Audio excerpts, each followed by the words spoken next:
सब कुछ क्लियर है? एक बार जल्दी से रिप्लाई कर दीजिएगा। ऑल ओके, कहीं से कोई दिक्कत, कोई समस्या, कोई परेशानी तो नहीं है। उसके बाद आपके इस सेशन की शुरुआत कर दी जाएगी। जल्दी से चैट बॉक्स में अपना कीमती रिप्लाई अवश्य कर दीजिएगा। क्या सब कुछ क्लियर है? कैसे हैं आप सब? मैं आदर्श स्वागत करता हूं आप सबों का टीच एक्स्ट्रा के इस लाइव सेशन में। तो आज के सेशन में भी हम क्या करेंगे, तो विगत वर्षों के यानी प्रीवियस ईयर के अपठित गद्यांश को पढ़ने का, समझने का और उनसे आधारित क्वेश्चंस को बनाने का प्रयास करेंगे। चलिए बहुत बढ़िया। गुड मॉर्निंग सभी को, प्यारा प्यारा गुड मॉर्निंग। एक बार जल्दी से रिप्लाई कीजिएगा। क्या सब कुछ क्लियर है? ऑल ओके, कहीं से कोई दिक्कत, कोई समस्या, कोई परेशानी तो नहीं है? चलिए बहुत बढ़िया। सभी को good morning, happy Deepavali study. चलिए बहुत बढ़िया। पर्वों के इस माहौल में, पर्वों के इस माह में आप सभी का क्या है, मन पूरे हर्षोल्लास से भरा हुआ हो, पूरे आनंद से भरा हुआ हो। आप सभी क्या करें, अच्छे से अपने अपने पर्वों को मनाएं और साथ ही साथ क्या करें, तो अपने पढ़ाई को भी क्या करें, उच्च लेवल पे जाए, थोड़ा सा अच्छा स्थिति में लेके आए, ताकि आने वाले परीक्षा में, आने वाले सीटेट के एग्जाम में, बीपीएससी के एग्जाम में आप सभी उत्तीर्ण हो। चलिए बहुत बढ़िया, वेरी गुड, ऑल ओके। चलिए बहुत ही बढ़िया।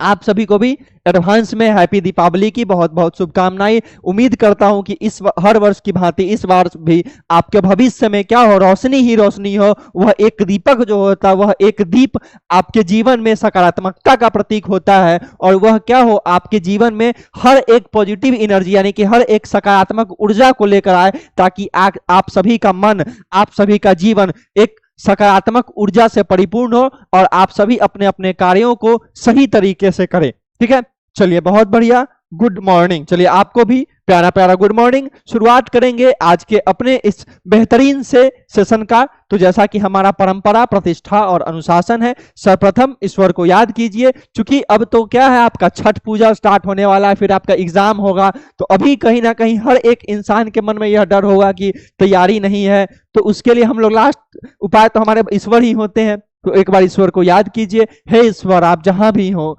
जैसे भी हो, हम सभी पे अपनी असीम कृपा दृष्टि बनाए रखिए, हम सभी पे अपना आशीर्वाद बनाए रखिए, ताकि हम सभी अपने आने वाले दिनों में बेहतर से बेहतरीन बनने के इस प्रयास में सफल हो सके। जो भी कार्य हम कर रहे हैं, उन कार्यों में हमें सफलता मिले, इसके लिए जहां भी आपका स्नेह हो, विश्वास हो, प्रणाम कीजिए। शुरुआत करेंगे आज के अपने इस सेशन का। ठीक है, देखिए आज के सेशन में जो गद्यांश हम लोग पढ़ने जा रहे हैं, उस गद्यांश को कहीं ना कहीं, अगर हमारे कुछ मित्र ऐसे हो जिन्होंने पहले भी, इससे पहले अगर सीटेट दिया होगा, तो उन्होंने अपने संस्कृत के पेपर में इस गद्यांश को अवश्य देखा होगा। यानी कि यह जो गद्यांश आपका है, यह गद्यांश आपका कैसा है, तो यह आपके प्रीवियस ईयर में पूछे गए गद्यांश, यानी कि इससे पहले जब आपका एग्जाम हुआ था सीटेट का, उसमें सेम यही गद्यांश आपका आया था। ठीक है, तो चलिए शुरुआत करते हैं, आज के टॉपिक पे आते हैं। क्या है आज का टॉपिक मेरे मित्र? तो आज हमें क्या पढ़ना है?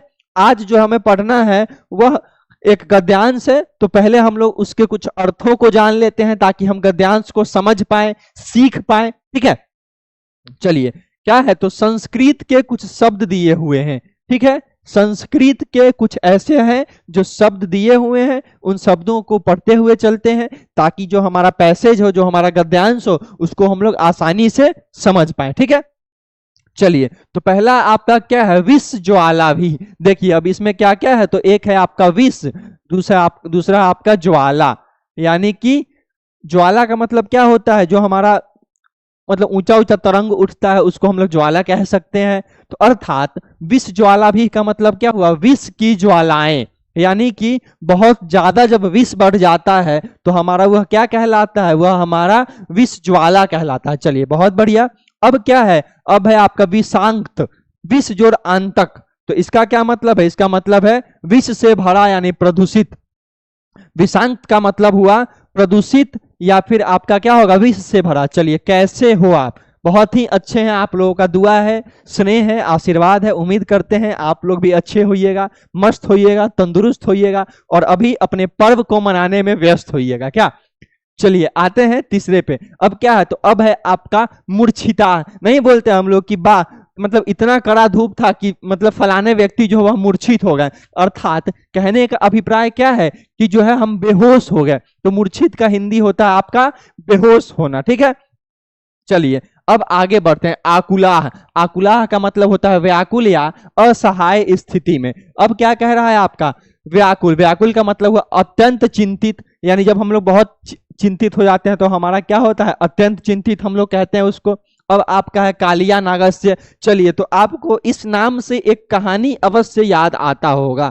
क्या होता होगा, एक कहानी आपको अवश्य कहीं ना कहीं याद आता होगा, जो कालिया नाग और भगवान श्री कृष्ण की कहानी थी। बड़ा ही मनोरंजक कहानी था। बचपन में हम लोग बड़े चाव से पढ़ते थे कि कृष्ण भगवान कैसे कालिया नाग के फन पे जाके डांस किए और एकदम उसको भगा दिए। ठीक है, तो आप लोग डांस करके भगाने का काम नहीं कीजिएगा, वो उनके पास एक सुपर नेचुरल पावर था जिस वजह से वो ऐसा कर सके थे। ठीक है, चलिए, गुड मॉर्निंग। ऐसे ही आपके बहुत सारे क्या है, शब्द हैं संस्कृत के जिनका कि बहुत तरह तरह का अर्थ होता है। इसीलिए जब मेरा पहला क्लास हुआ था तो मैंने आप लोगों को कहीं ना कहीं यह बातें बताई थी कि मेरे मित्र, शब्द का अर्थ, शब्द रूप और धातु रूप को अवश्य याद कर लीजिएगा, क्योंकि अगर आप इन तीन चीजों पे कमांड कर लेते हैं तो संस्कृत गद्यांश या पद्यांश का जो 15 नंबर है उसमें 12-13 नंबर आसानी से आप प्राप्त कर सकते हैं। तो उसके लिए शब्दार्थ, धातु रूप और शब्द रूप को बस याद कर लीजिएगा। ठीक है, चलिए आगे बढ़ते हैं। अब आपका जो है गद्यांश आ रहा है। क्या अब जो है आपका गद्यांश आने वाला है। ठीक, चलिए, क्या कह रहा है, अधोलिखित गद्यांश। कल ही हमने इसको पढ़ा था। अधोलिखित गद्यांश अर्थात नीचे दिए गए गद्यांश, यानी नीचे लिखे हुए गद्यांश को पठित्वा। पठित्वा का अभिप्राय क्या हो गया, पढ़कर।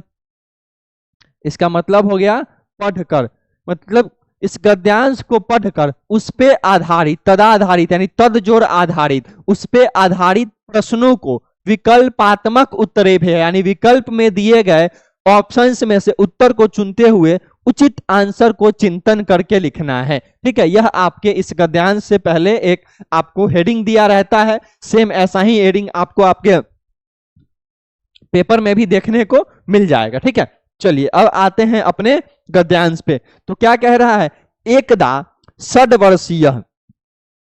इसका मतलब क्या हुआ, 6 वर्ष। इसका मतलब हुआ 6 वर्ष, यानी कि जो 6 साल का बालक होता है, 6 साल का जो शिशु होता है, उसको हम लोग बोलते हैं षड्वर्षीय बालक। ठीक है, तो एक बार एकदा षड्वर्षीय श्री कृष्ण, अर्थात एक बार 6 वर्ष के जो भगवान श्री कृष्ण थे, वृंदावने। वृंदावने सप्तमी विभक्ति है सर, पेपर 1 का नहीं, पेपर 1 पेपर 2 दोनों का क्लास है मेरे मित्र। ठीक है, श्री कृष्ण वृंदावन में, अब वृंदा में क्या है, यमुना नदी है, वृंदावन में यमुना नदी बहती है, तो यमुना तटे अगच्छत, यानी कि जब श्री कृष्ण 6 साल के थे तो वह जो है यमुना तट पर गए। वृंदावन में यमुना नामक एक नदी है, उसी वहीं पे वह गए। ठीक है, चलिए अब बढ़ते हैं आगे की तरफ। चलिए, यहां तक कोई दिक्कत हो तो एक बार जल्दी से रिप्लाई कीजिएगा।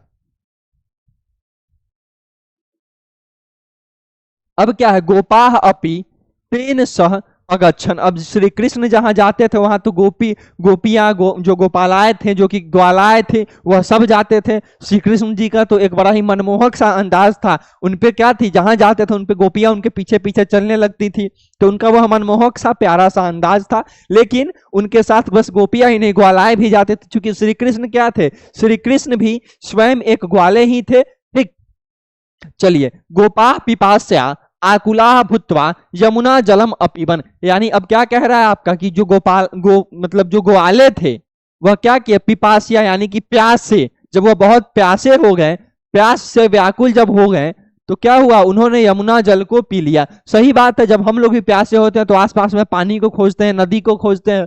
तो जब वहां उस टाइम तो भाई कल चापाकल का सुविधा नहीं था, नल का सुविधा नहीं था, आरओ तो बहुत दूर की बात है। तो जो गोवालाए थे उन्होंने क्या किया, प्यास से व्याकुल होकर यमुना के जल को पी लिया। ठीक है, तो जब उन्होंने यमुना के जल को पी लिया, ते मूर्छिता अभवन, अर्थात वह क्या हो गए, जैसे ही उन्होंने यमुना के जल को पिया वे क्या हो गए, वे बेहोश हो गए, अर्थात आपके वह मूर्छित हो गए। सर बताइए ना जी, संस्कृत का क्लास चल रहा है, हिना नाच जी। ठीक है, वे मूर्छित हो गए। श्री कृष्ण तान मूर्छितान दृष्टवा व्याकुल अभवत्। देखिए यहां भी दृष्ट जोर कत्वा, यानी देख कर। कल हम बताए थे जहां कत्वा प्रत्यय लगे उसका मतलब है कर, तो दृष्टवा का मतलब होता है देखना, और कत्वा का मतलब कर, यानी कि देख कर। ठीक है, तो उनको जो है मूर्छित अर्थात बेहोश देखकर क्या हुआ, श्री कृष्ण जो है वह बेहोश हो, मतलब व्याकुल हो गए। ठीक, वस्तुतः यमुना जले कालिया नागस्य कुंडम आसित। अब क्या कह रहा है, यानी कि इसका उस टाइम क्या था, तो यमुना के जल में हमारे कालिया नाग जो थे, बहुत बड़े नाग, सर्प श्रेणी में बहुत उच्चतम स्थान है उनका, तो कालिया नाग का वहां पे स्थान था, वहां पे कालिया नाग का एक कुंड था, कालिया नाग उसी यमुना जल में निवास करते थे। ठीक है। तेन यमुना जले विष ज्वाला भी विषाक्तम जातम, और उससे क्या था, उस वजह से जो था यमुना का जल जो है विष के ज्वाला से, यानी बहुत ज्यादा विष उसमें फैल गया था, इस वजह से यमुना का जल क्या हुआ, तो यमुना का जल जो है विषयुक्त हो गया, यानी कि विषयुक्त हो गया। कहने का अभिप्राय आपका यह है कि पूरे यमुना के जल में, यमुना नदी में क्या हुआ, विष जो है पूरी तरह से फैल गया। ठीक है। चलिए, अनेके खगा पशव च तत् जलम पीत्वा मृत्यु प्राप्तवा। खगा का मतलब होता है मेरे मित्र पक्षी, खगा का मतलब पक्षी, और पशु का मतलब होता है पशु, ध्यान रखिएगा इस चीज को। ठीक है। तो उसको पीने से जो है बहुत सारे पक्षी, बहुत सारे पशु, ये सब क्या हुए, वे सारे जो है जल को पीकर मृत्यु को प्राप्त हो गए, अर्थात उन्होंने जैसे ही जल को पिया वे सभी मृत्यु को प्राप्त हो गए, क्योंकि उसमें विष बहुत ज्यादा था, और जो हमारे पक्षी होते हैं या पशु होते हैं वह उसको डाइजेस्ट नहीं कर पाए और उनकी मृत्यु हो गई। वायु अपीतेन विषयुक्त। अब ऑब्वियस सी बात है, मान लीजिए क्या है, बहुत सारे पक्षी मरे जो कि पेड़ों पे बैठे होंगे, तो वहां की हवा भी विषैली हो गई होगी, वहां का जो पूरा इन्वायरमेंट होगा वह भी क्या हो गया होगा, वह भी हमारा विषयुक्त हो गया होगा। ठीक है।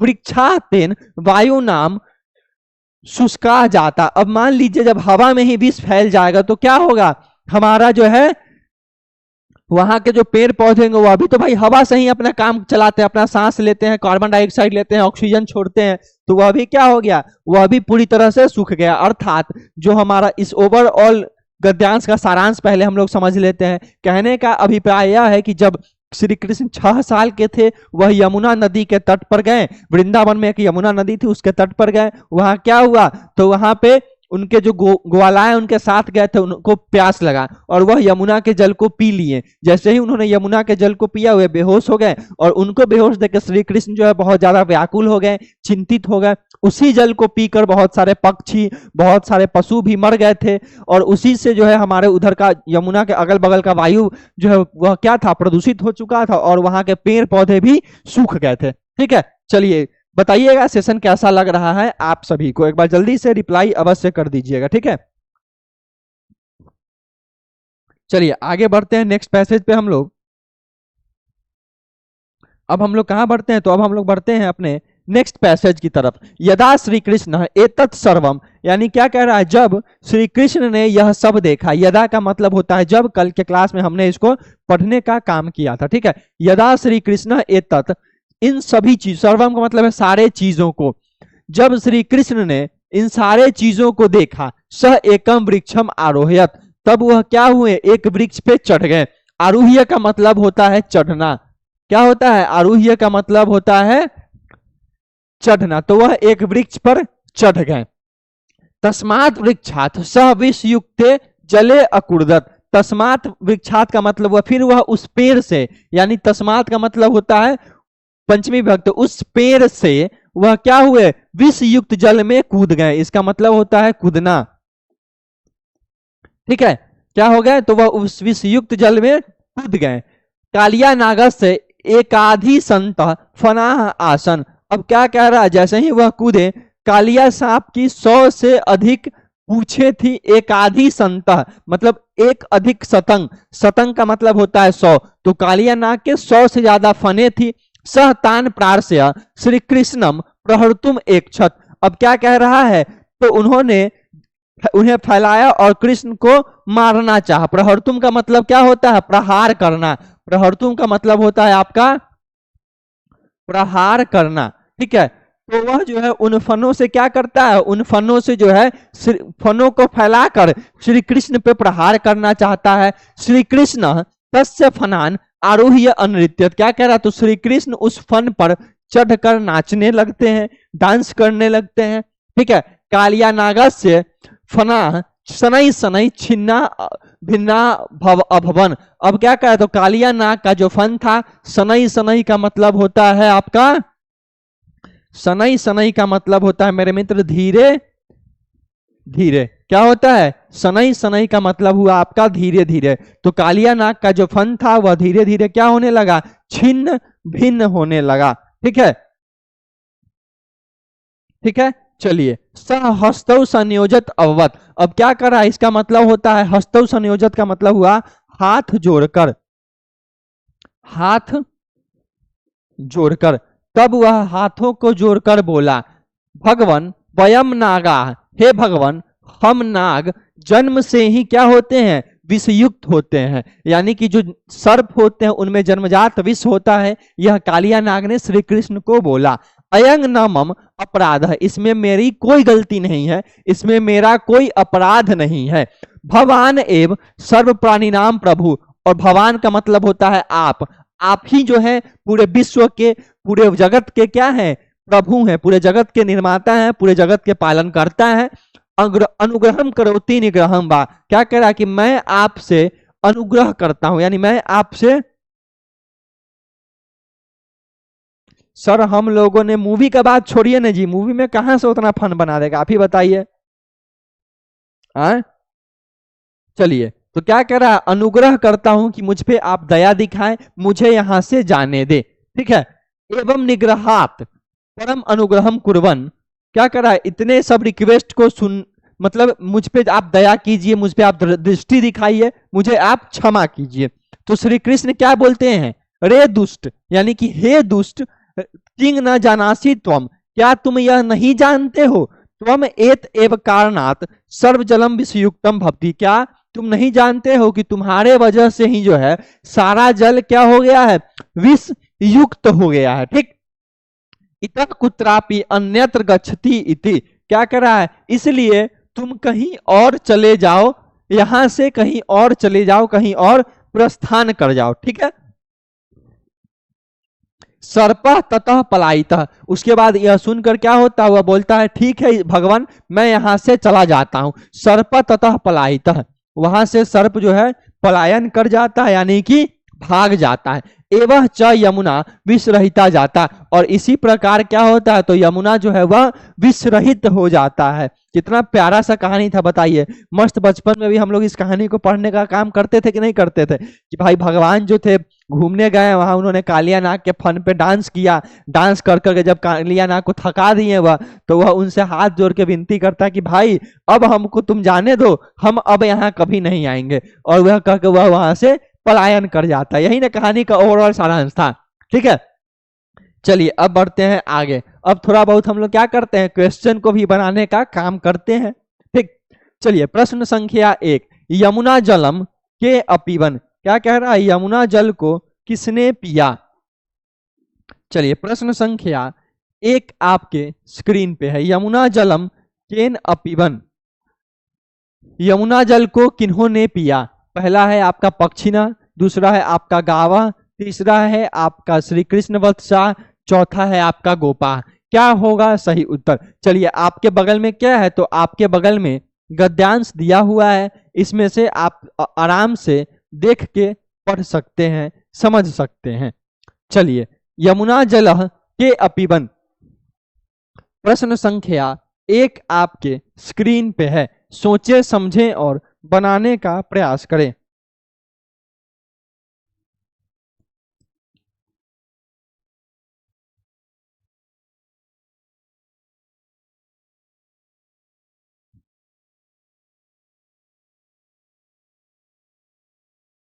चलिए, प्रश्न संख्या 1 आपके स्क्रीन पे है, सोचे समझें और चैट बॉक्स में रिप्लाई दे।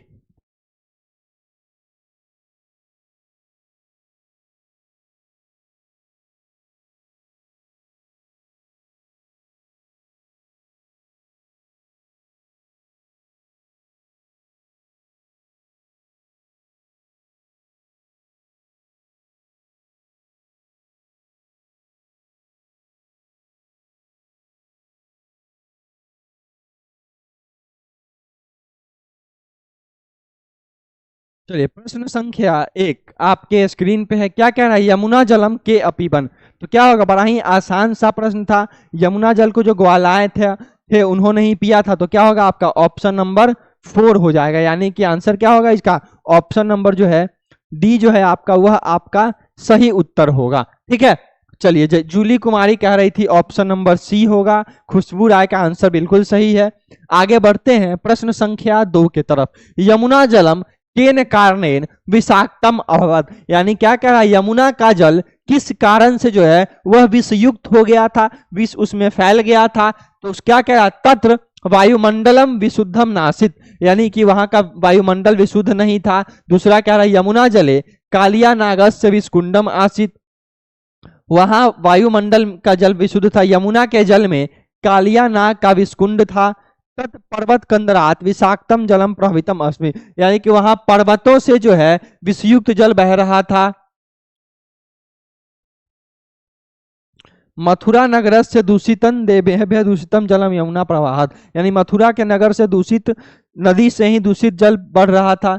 क्या होगा सही उत्तर, सोचे समझें और बनाने का प्रयास करें। बड़ा ही आसान सा प्रश्न है, बहुत ही इजी प्रश्न है, उम्मीद करते हैं आप लोग बना लीजिएगा। प्रश्न संख्या 2 आपके स्क्रीन पे है, सोचे समझें और बनाने का प्रयास करें। चलिए, तो क्या था कहानी में कि कालिया नाग के वजह से जो ओवरऑल जो हमारा यमुना नदी था वह हमारा विषयुक्त हो चुका था। ठीक है, तो क्या होगा हमारा ऑप्शन नंबर 2 होगा। यमुना के जल में कालिया नाग का विषकुंड था, जिस वजह से वह जो है हमारा पूरी तरह विषैला हो चुका था। तो ऑप्शन क्या हो जाएगा आपका, आंसर हो जाएगा आपका ऑप्शन नंबर 2। चलिए, बहुत बढ़िया। ज्योति पासवान, रीना कुमारी, पूनम कुमारी, सुलोचना, गीतांजलि, परमेश्वर, सभी मित्रों का आंसर बिल्कुल सही। देखिए, यह आसान नहीं है, यही प्रश्न आपके सीटेट में भी पूछा था। सेम प्रश्न आप जाकर देख लीजिएगा, आपके संस्कृत के सेट 1 में आपको देखने को अवश्य मिलेगा। ठीक है, चलिए प्रश्न संख्या 3। श्री कृष्ण कुत्र नृत्यम कृतवान, यानी श्री कृष्ण जो है वह कहां नृत्य करते हैं। प्रश्न संख्या 3 आपके स्क्रीन पे है। ठीक है, चलिए प्रश्न संख्या 3। श्री कृष्ण जो है कहां नृत्य करते हैं, यमुना के जल में, निकुंजेशु अपने, उसके बाद क्या करा, कालिया नागस्य फनेशु, कालिया नाग के फन पे, कालिया नाग से एकस्मिन फल, यानी कालिया नाग के एक फन पे, या कालिया नाग के सारे फन पे। चलिए प्रश्न संख्या 3 आपके स्क्रीन पे है, सोचे समझें और बनाने का प्रयास करें। प्रश्न संख्या 3 आपके स्क्रीन पे।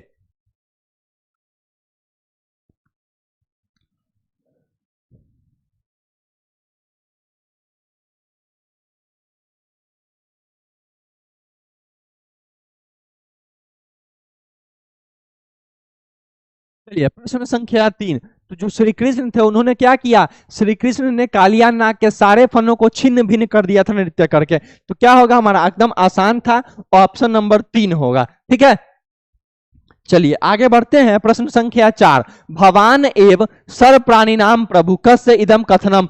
अब क्या है, आप ही जो है सारे विश्व के क्या है, सारे प्राणी के प्रभु हैं, सारे प्राणी के जगत पालक है, क्या है, करता धरता है। यह जो है किसकी कथन थी, यानी आप ही सारे प्राणियों के प्रभु हैं, यह जो है किसका कथन था, नागरिकों का था, नाग का था, नागस्य या गोपानाम। किसका सही आंसर क्या होगा, सोचे समझें और बनाने का प्रयास करें। प्रश्न संख्या 4 आपके स्क्रीन पे। आप ही जो है सभी प्राणियों के प्रभु हैं, यह इसमें से किसका कथन था, नागरिक का था, नाग का, नागपत्या यानी नाग के पति का था, नागस्य या गोपियों का था। क्या है सही उत्तर, सोचे समझे और बनाने का प्रयास करें। बड़ा ही आसान सा प्रश्न है, सिंपल है, कालिया नाग का यह कथन था, इसीलिए क्या होगा आपका ऑप्शन नंबर सी होगा। क्या होगा, ऑप्शन नंबर 3 होगा, यह कालिया नाग का एक कथन था। चलिए 4 का बी नहीं होगा, 4 का सी होगा। ठीक है, प्रश्न संख्या 5। तृष्णया इति अस्मिन अस्मिन अर्थे कह शब्द प्रयुक्त। अब इसमें क्या कर रहा है, तृष्णया का इसमें कौन सा ऐसा शब्द है जो कि इसमें इस अर्थ गद्यांश में उसका अर्थ दिया हुआ है। देखिए, तृष्णया एक शब्द है और उसका कौन सा ऐसा समानार्थक शब्द है जो कि इन चारों में से आपको देखने को मिल रहा है। तृष्णया का मतलब क्या होता है, बहुत ज्यादा जिसको किसी चीज की प्यास होती है उसको हम लोग कहते हैं तृष्णा। प्रश्न संख्या 5 आपके स्क्रीन पे है, सोचे समझें और बनाने का प्रयास करें। प्रश्न संख्या 5।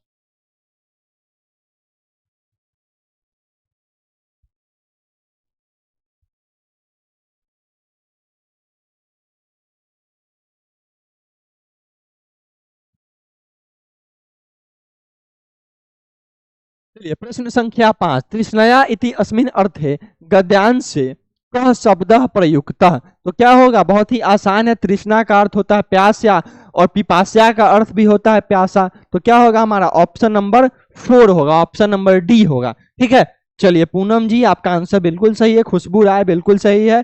चलिए खुशबू कुमारी, बहुत बढ़िया। चलिए आगे बढ़ते हैं। प्रश्न संख्या 6। पित्वा इत्यस्मिन् शब्दे कह धातु कह प्रत्यय। अब क्या करा, पित्वा इति अस्मिन, यानी पित्वा शब्द में कौन सा धातु है और कौन सा प्रत्यय है। प्रश्न संख्या 6 आपके स्क्रीन पे, सोचिए समझिए और बनाने का प्रयास कीजिए। प्रश्न संख्या 6, क्या होगा सही उत्तर। पित्वा इति अस्मिन शब्दे कह धातु कह प्रत्यय, यानी कि पित्वा शब्द में कौन सा धातु है, कौन सा प्रत्यय है। प्रश्न संख्या 6 क्या होगा जी। चलिए बहुत बढ़िया, 5 का डी, वेरी गुड, बहुत बढ़िया। गीतांजलि कुमारी क्या कह रही हैं, 5 का सी। चलिए बहुत बढ़िया, वेरी गुड, क्या बात है। आइए देखते हैं। तो देखिए हम लोग नहीं अभी पढ़े थे कि पिबंती, तो पिबंती से ही बना हुआ है पित्वा। तो इसका मेन धातु क्या होगा, पिबती पिबतः पिबंती होता है। तो मेन जो धातु होता है वह हमारा होता है पीब। और अभी अभी हम लोग पढ़े हैं कि उसमें कत्वा प्रत्यय लगता है, तो उसका मतलब होता है कर या करना। तो पीब जोड़ कत्वा, इसका मतलब क्या होगा, इसका मतलब होगा पी कर। ठीक है, पानी को जब पीते हैं तो क्या होता है, वह मूर्छित हो जाते हैं। ऑप्शन नंबर बी होगा, पीप जोड़ कत्वा। चलिए प्रश्न संख्या 7। आसित कस्य लकारस्य रूपम अस्ति। क्या करा, आसित का मतलब क्या होता है, आसित का मतलब होता है था। अब क्या करा, यह कौन से लकार का रूप है। अब कौन से लकार का रूप है, तो विधि लिंग एक होता है जिसका मतलब होता है चाहिए। अब है आपका लट लकार जो कि वर्तमान काल, लंग लकार भूतकाल। अब आपका क्या है, लुंग लकार, अच्छा यहाँ आपका हाँ लोट लकार है यह। चलिए तो क्या होगा, लट लंग और लोट, इस यहाँ पे आपका लोट लिखा हुआ था। चलिए क्या होगा, प्रश्न संख्या 7 आपके स्क्रीन पे। सेम क्वेश्चन आपको सीटेट के पिछले बार के एग्जाम में संस्कृत के सेट ए में देखने को मिला था।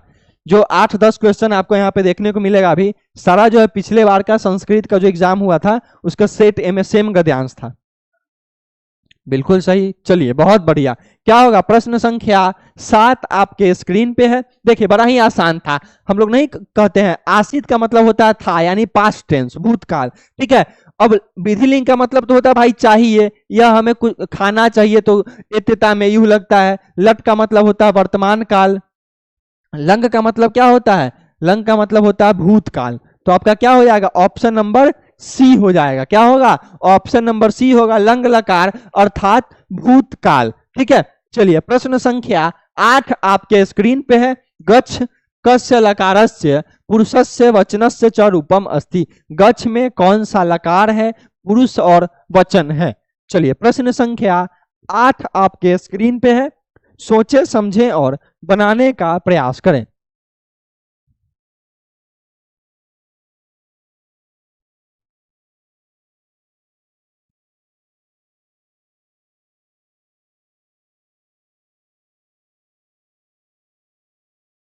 प्रश्न संख्या 8 आपके स्क्रीन पे। लोट लकार पढ़े हैं जी,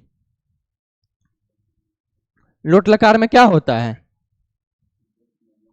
क्या होता है, तू ताम बे, तू ताम अंतु, अ तम त, आनी आवह आमह। ठीक है, तो अब क्या करा, गच्छ कस, देखिए इसमें सारा लोट लकार ही दिया हुआ है, एगो विधि लिंग है। तो ए तेताम ए यू होता है, तो विधि लिंग वाला ऑप्शन नहीं होगा। अब यहाँ गच्छ लोट लकार उत्तम पुरुष और एक वचन। उत्तम पुरुष क्या होता है बताइएगा, उत्तम पुरुष यानी कि प्रथम पुरुष जो होता है उसको हम लोग बोलते हैं, नहीं उत्तम पुरुष आपका हो गया सहतौते, मध्यम पुरुष हो गया त्वम युवाम यूयम, और जो हमारा वह होता है जो हम लोग बोलते हैं वह हमारा हो गया प्रथम पुरुष। ठीक है, चलिए 8 का सी। तो अब एक चीज बताइए, तू ताम अंतु अतम त, तो यह हमारा कौन सा पुरुष होगा? ऑब्वियस सी बात है मध्यम पुरुष होगा। देखिए गच्छ है, यहाँ पे सीधे अ है, यानी कि गच्छ का ओरिजिनल रूप जो होगा वही यहाँ पे आएगा। गच्छतु गच्छताम गच्छन्तु, गच्छ गच्छतम गच्छत, और गच्छानी गच्छावह गच्छामः, तो गच्छ क्या होगा हमारा? मध्यम पुरुष होगा। और मध्यम पुरुष इसमें से कौन कौन सा ऑप्शन में है? तो यह ऑप्शन नहीं है, यह ऑप्शन आपका विधि लिंग का है, तो यह दोनों नहीं होगा। अब आइए ऑप्शन नंबर 2 और ऑप्शन नंबर 3 पे। तो क्या कह रहा है इसमें? गच्छ जोड़ लोट जोड़ मध्यम पुरुष जोड़ एक वचन, गम जोड़ लोट जोड़ एक वचन। तो इस दोनों में क्या होगा सोचिए। देखिए गम जो है इसका मेन वर्ड होता है और गम से बनता है गच्छ, लेकिन यहाँ पे क्या कर रहा है आपको? गच्छ के साथ कौन सा लकार लगा हुआ है, तो यह ऑप्शन भी आपका गलत हो जाएगा। बच क्या गया आपका? ऑप्शन नंबर 3 बच गया। तो आपका क्या होगा? ऑप्शन नंबर सी जो है बिल्कुल सही आंसर होगा। मधु जी के और तनु जी के अलावा सारे मित्रों का जो आंसर है बिल्कुल सही है। चलिए प्रश्न संख्या 9, कालिया नागस्य कुंडम आसित, यहाँ कुंड शब्द का लिंग क्या है? कालिया नाग का वहां पे क्या था? कुंड था, यानी कि वहां पे उसका एक अपना क्षेत्र था, तो उसका जो है कुंड का सही लिंग कौन सा है? पुल्लिंग, स्त्रीलिंग, नपुंसक लिंग या द्विलिंग? प्रश्न संख्या 9 आपके स्क्रीन पे। चलिए कुंडम को हम लोग एग्जाम्पल में कुआं भी कह सकते हैं। तो कालिया नाग का जो कुंड था वह, उसमें कुंड का जो है शब्द का लिंग क्या होगा? प्रश्न संख्या 9 आपके स्क्रीन पे है। पुल्लिंग होगा, स्त्रीलिंग होगा या नपुंसक लिंग होगा? संस्कृत में 3 गो लिंग होता है सीवीएस जी, समझे? यथी नहीं है, हिंदी नहीं कि पुल्लिंग स्त्रीलिंग में आप बता दीजिएगा। हाँ, अकारांत उकारांत ये सब लकार में चलता है, शब्द रूप में चलता है। चलिए प्रश्न संख्या 9, कालिया नाग यहाँ पे भाई पुल्लिंग होगा। आप लोग क्या कर रहे हैं? ऑप्शन नंबर ए कैसे होगा जी? कालिया नाग के बारे में नहीं पूछ रहा, कुंड के बारे में पूछ रहा है, अर्थात कुआं के बारे में पूछ रहा है। ठीक है, तो क्या होगा? ना पुल्लिंग होगा ना स्त्रीलिंग होगा, ऑप्शन नंबर सी होगा। ठीक है, न यहाँ किसी महिला की बात हो रही है न किसी पुरुष की बात हो रही है। संस्कृत में आप अकारांत और आकारांत पे नहीं लगा सकते हैं, वह आपके हिंदी के लिए होता है। जब संस्कृत में आते हैं तो लिंग 3 प्रकार का हो जाता है, पुल्लिंग, स्त्रीलिंग और नपुंसक लिंग। नपुंसक लिंग में वैसे चीज आते हैं जिनमें कोई जान प्राण नहीं हो, जिनका कोई मूवमेंट नहीं हो। That's why option number C जो है आपका सही आंसर होगा। ठीक है, चलिए बहुत बढ़िया। परमेश्वर फ्रॉम करहारा द्विलिंग कह रहे हैं, कैसे द्विलिंग होगा जी? चलिए बढ़ते हैं आगे प्रश्न संख्या 10 के तरफ। ते मूर्छिता अभवन, वे मूर्छित हो गए। ठीक है, यहाँ ते शब्द किस विभक्ति में? इसी के लिए हम बोले थे शब्द रूप को याद कीजिए, बिना शब्द रूप याद कैले कोई उपाय नहीं खे। चलिए प्रश्न संख्या 10 आपके स्क्रीन पे है। ते मूर्छिता अभवन, वे मूर्छित हो गए, इसमें ते शब्द किस विभक्ति में है? चलिए हमारे एक मित्र हैं शिवेश जी, वह बोल रहे हैं तृतीया एक वचन। आप लोग कमेंट करके बताइएगा क्या होगा सही उत्तर। प्रश्न संख्या 10 आपके स्क्रीन में है। हमको भी लगा है प्यास।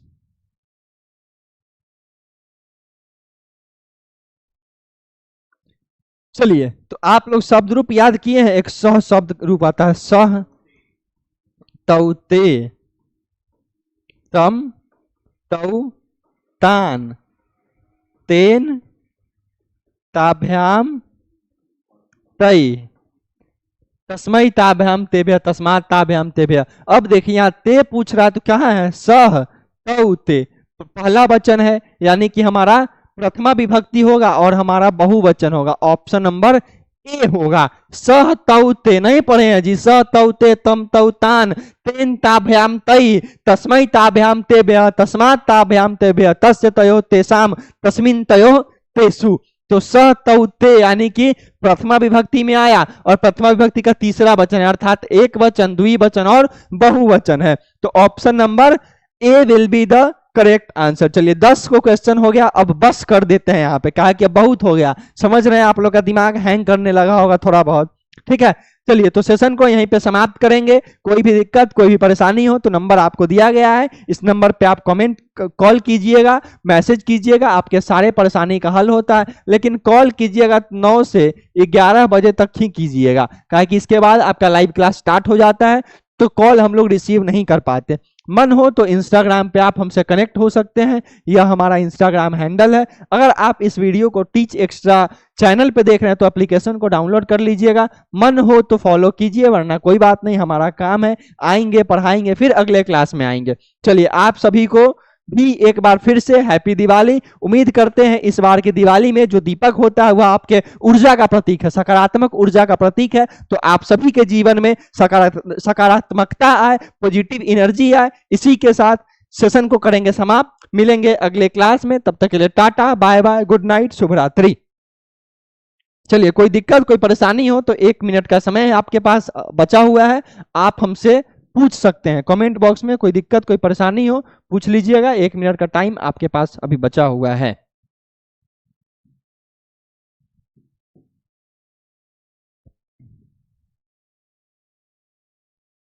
चलिए सभी को हैप्पी दिवाली।